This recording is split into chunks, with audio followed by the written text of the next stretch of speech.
Hello and welcome to this edition of News Today. Without delay, let's have a look at the headlines first. Pakistan announced the suspension of the Simla Agreement after India puts Indus Waters Treaty on hold. SC asks Centre to consider mandating minimum vote percentage for uncontested elections to ensure representation. Marty Carbon, Indian-led climate initiative, wins $50 million X-Prize carbon removal competition. New UN report warns of global social crisis driven by insecurity, inequality and distrust, says World Social Report 2025. About 242 million hectares of global cropland is affected by toxic metal pollution, according to a study. In a significant diplomatic development, Pakistan has announced the suspension of the Simla Agreement. This comes shortly after India put the Indus Waters Treaty on hold, escalating tensions between the two neighbors. The Simla Agreement, signed in 1972, was a peace measure that followed the India-Pakistan War of 1971, a war that ultimately led to the creation of the new nation of Bangladesh out of East Pakistan. So, what were the key highlights of this agreement? Well, first and foremost, both countries had agreed to resolve all outstanding issues through bilateral negotiations. This meant that any third-party intervention was to be excluded. In addition to that, the agreement emphasized mutual respect for each other's sovereignty and territorial integrity, in line with the Charter of the United Nations. Another crucial aspect was the transformation of the ceasefire line in Jammu and Kashmir as it stood on 17 December 1971 into what we now know as the Line of Control, or LOC. Moving beyond borders, the agreement also aimed at the normalization of relations. This including the resumption of communications like border post, promotion of travel facilities, trade and economic cooperation, and even exchanges in science and culture. Now, let's talk about the outcomes of this agreement. One major consequence was Pakistan's diplomatic recognition of Bangladesh. Additionally, India released around 93,000 Pakistani prisoners of war who had been captured during the 1971 war. India also returned over 13,000 square kilometers of land it had seized during the conflict. However, it retained a few strategic areas in the Chorbat Valley, approximately 883 square kilometers, which is part of the Shyok River Valley in Ladakh. And with this suspension of the Simla Agreement, a critical chapter in India-Pakistan relations now faces uncertainty. Next, we look at a significant development from the Supreme Court of India that could have far-reaching implications for our democratic process. The Supreme Court has urged the centre to consider mandating a minimum vote percentage for candidates elected unopposed. This suggestion came during the hearing of a public interest litigation challenging Section 53, Clause 2 of the Representation of the People Act. This section currently allows direct election of candidates in uncontested constituencies. Now, diving deeper into the Supreme Court's key observations, the court emphasized that democracy is fundamentally based on majority rule. Even in cases where elections go uncontested, the Supreme Court proposed that a candidate must secure a minimum percentage of votes to be declared elected. The objective here is to ensure that the candidate enjoys at least some level of popular support, even when no competition exists, reinforcing the principle of true representation. Now, let's take a look at some landmark judgments that have shaped and reformed India's election process over the years. Starting with Association for Democratic Reforms, or ADR versus Union of India 2002. This judgment mandated that candidates disclose their criminal, financial, and educational background, significantly enhancing transparency for voters. Next, in People's Union for Civil Liberties, or PUCL versus Union of India 2013, the Supreme Court introduced the NOTA option on electronic voting machines, giving voters the right to reject all candidates under Article 19, Clause 1, Subclause A. Moving on to Lily Thomas versus Union of India 2013, this ruling struck down Section 8, Clause 4 of the Representation of the People Act, or RPA, ensuring immediate disqualification of convicted legislators. Then came Lok Prahari versus Union of India 2013. This judgment emphasized the importance of timely justice and transparency by advocating for swift resolution of election-related disputes. And most recently, in ADR versus Union of India 2024, the court declared the electoral bond scheme unconstitutional, marking a big step toward restoring transparency in political funding. Now, transitioning from the judiciary to the Election Commission of India and its proactive role in electoral reforms. The Election Commission launched SWEEP, or Systematic Voters Education and Electoral Participation, in 2009. The aim is to enhance voter participation in India's electoral process. Another noteworthy reform came during the general elections 2024, where home voting was introduced nationwide for the first time. This was extended to senior citizens above 85 years and persons with disabilities with 40% disability, ensuring both convenience and accessibility. And finally, looking ahead to 2025, the Election Commission is currently working on the elimination of duplicate voter IDs. This effort is being carried out in collaboration with the Unique Identification Authority of India, or UIDAI. With these judicial interventions and administrative efforts, India's electoral process continues to evolve towards greater transparency, accessibility, and true representation. In a proud moment for India, Mati Carbon, an Indian-led climate initiative, has won the $50 million X-Prize carbon removal competition. Mati Carbon uses an enhanced rock weathering model that not only captures carbon dioxide from the atmosphere but also boosts crop yields for smallholder farmers, offering a rare synergy of environmental and social impact. Now, you might be wondering what exactly is the X-Prize carbon removal competition? Well, launched in 2021, X-Prize challenges innovators across the globe to deploy scalable solutions for removing carbon dioxide from the atmosphere. Speaking of scalable solutions, let's dive deeper into Mati Carbon's winning approach, the enhanced rock weathering model. In simple terms, enhanced rock weathering involves grinding basalt or other volcanic rocks like olivine into a fine powder and then spreading it across various landscapes such as farmlands, forests, and coastlines.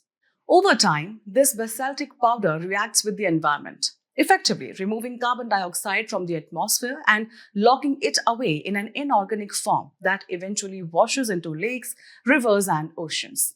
Basalt is particularly effective in this process because of its high content of calcium, magnesium, and iron, which enables strong carbon dioxide absorption capabilities. Here's how enhanced rock weathering actually works. First, farmers scatter volcanic rock on fields. When it rains, the falling rain absorbs carbon dioxide from the atmosphere. This slightly acidic rain then reacts with the volcanic rock to form carbonates. These carbonates are eventually washed into the ocean, where they help combat ocean acidification. But the benefits don't stop there. Farmers have reported up to 70% higher crop yields thanks to improved soil health. Plus, it reduces fertilizer costs significantly as basalt naturally releases essential minerals into the soil, even cutting pesticide use by up to 65%. Moving to environmental and ecosystem benefits, the model counters ocean acidification by increasing seawater alkalinity through bicarbonate runoff.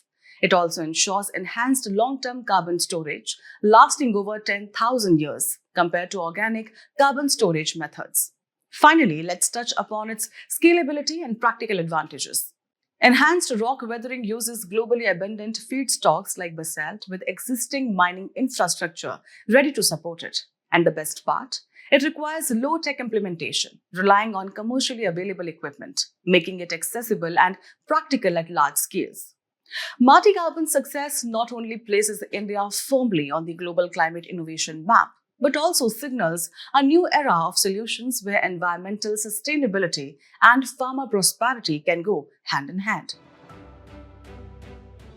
Moving ahead, a new warning has emerged on the global stage, this time from the United Nations. The World Social Report 2025, the flagship publication of the United Nations Department of Economic and Social Affairs, paints a concerning picture of a world facing a mounting social crisis. According to the report, this crisis is being driven by a dangerous mix of insecurity, inequality, and growing distrust.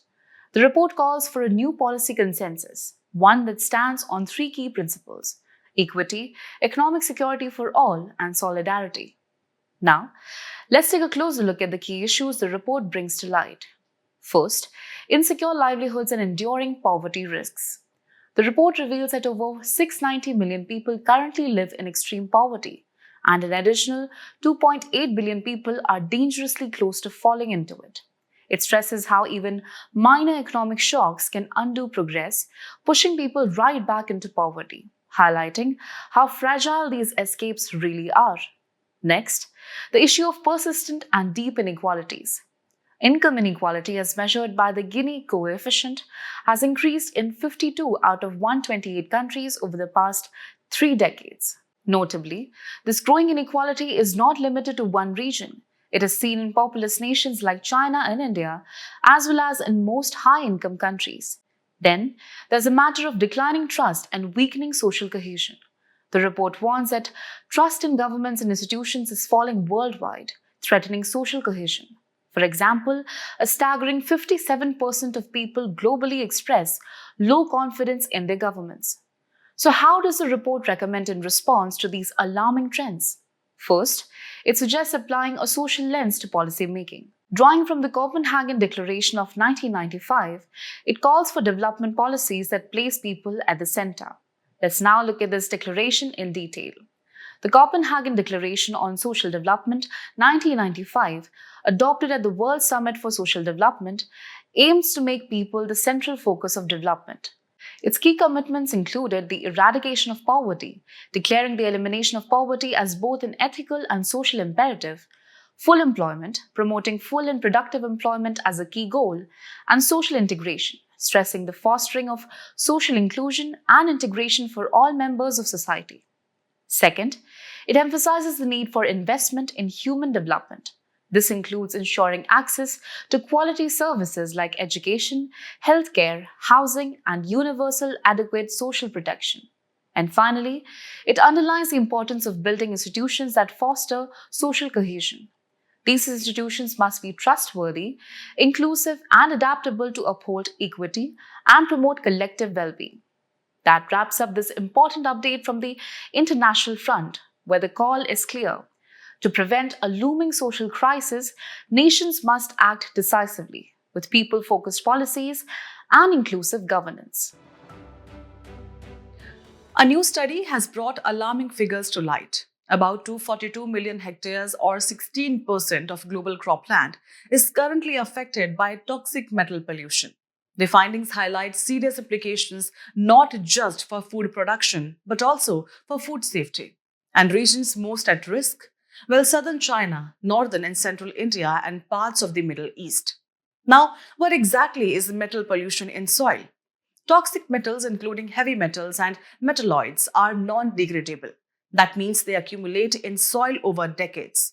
These metals include arsenic, cadmium, chromium, mercury, lead, copper, zinc, and nickel. Among these, cadmium has emerged as the most widespread pollutant, with concentrations exceeding safe levels in 9% of soils globally. As we explore the sources of this contamination, they can be broadly divided into two types. First, the geogenic sources. These originate from bedrocks or soil parent materials and can also spread through atmospheric transportation after volcanic eruptions or wind erosion. Second, the anthropogenic sources. These are man-made and include agricultural practices like irrigation and the use of phosphorus fertilizers, household sources such as paints and batteries, and industrial activities like mining and metal smelting. So what does this kind of soil pollution actually cost us? Let's look at the consequences. For ecosystems, it disrupts the primary productivity of both natural and agricultural systems, leading to the loss of soil ecosystem services. And these services span across three main categories. First, the regulating and supporting services. This includes erosion control, air quality and climate regulation, pest and disease control, biodiversity conservation, water quality and pollution attenuation. Second, the provisioning services, which are central to our survival. Soil supports the supply of food, feed, fiber, water, and energy. And third, the cultural and community services, which we often overlook. Soil contributes to physical or experiential use and plays a role in the preservation of artifacts and in supporting infrastructure. On the human front, the impact is just as grave. Exposure to polluted soil is estimated to contribute to more than 5 lakh premature deaths globally every year. There's also the issue of bioaccumulation when toxic elements build up in organisms and enter the human food chain, making them dangerous even at low concentrations. And finally, nutrient imbalance. Toxic metals disturb soil biodiversity and alter the normal nutrient load, ultimately affecting both crop quality and ecosystem health. Clearly, this is not just a soil issue, it's a food, health, and environmental issue rolled into one. As we conclude today's main news, let's have a look at some quick updates. India achieved breakthrough in gene therapy for hemophilia at BRIC in STEM. Hemophilia is an inherited bleeding disorder in which blood does not clot properly. Institute for Stem Cell Science and Regenerative Medicine, or INSTEM, is a state-of-the-art research institute in Bangalore, India under BRIC.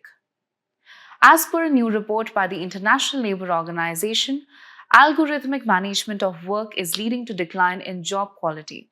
AM has expanded to traditional sectors including warehouses, factories, call centers, transportation, etc.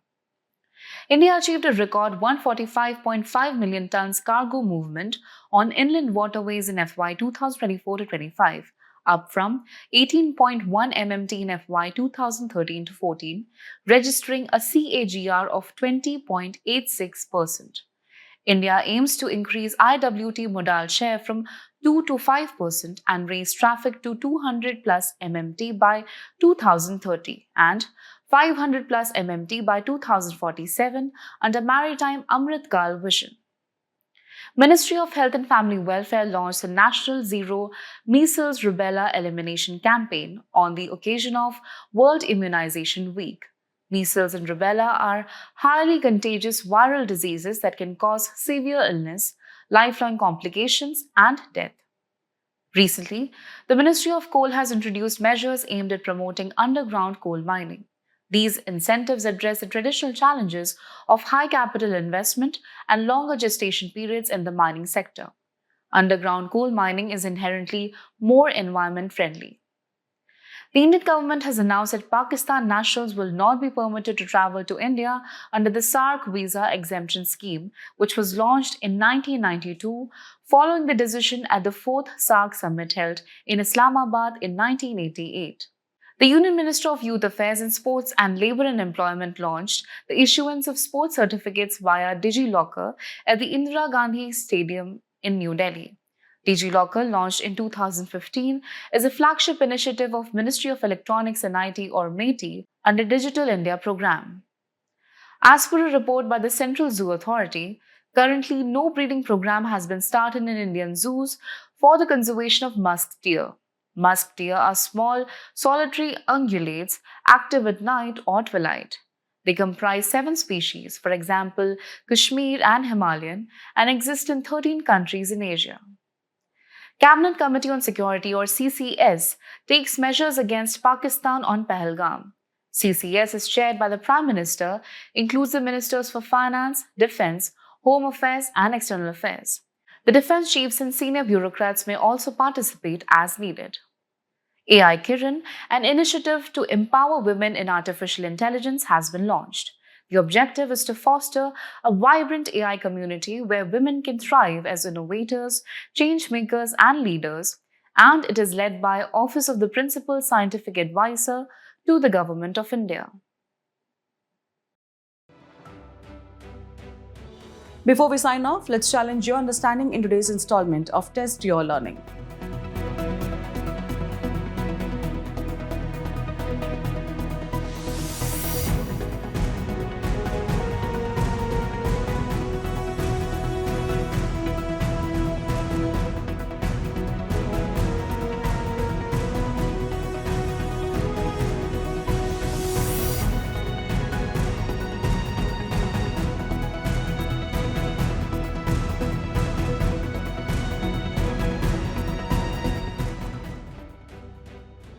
Thank you for joining us. We hope you found this episode of News Today engaging. For the solutions to the quiz and to access the PDF version of News Today, remember to visit the provided links in the description below.